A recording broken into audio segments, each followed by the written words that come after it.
जब हजरत नूह अल्लाह के हुक्म से कश्ती बना रहे थे, हर रोज एक बूढ़ी मोमिना औरत अपनी छोटी सी घटरी उठाए उनके पास आती।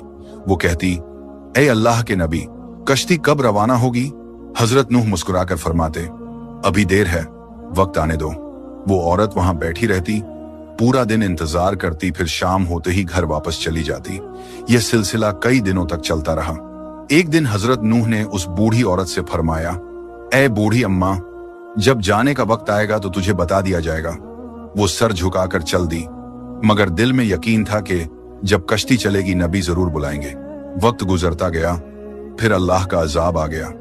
जमीन पर तूफान बरपा हो गया, पानी हर तरफ फैल गया और हजरत नूह की कश्ती रवाना हो गई। लेकिन हजरत नूह उस औरत को बुलाना भूल गए।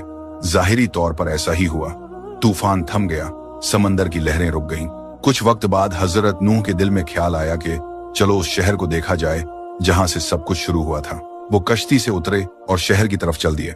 जब शहर पहुंचे तो देखा हर तरफ वीरानी और तबाही है, मगर एक कोने में एक झोपड़ी से रोशनी आ रही थी।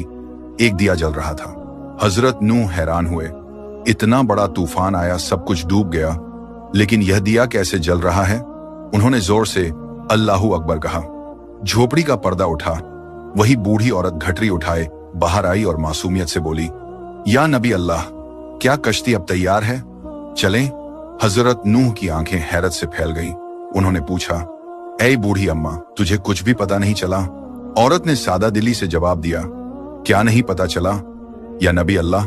हजरत नूह बोले, इतना बड़ा तूफान आया, दुनिया डूब गई, बारिशें बरसीं, लोगों पर अजाब आया और तुझे कुछ खबर नहीं? वो औरत मुस्कुराकर बोली, या नबी अल्लाह, एक दिन बादल थोड़े गरजे थे और हल्की सी फुहार पड़ी थी, बस।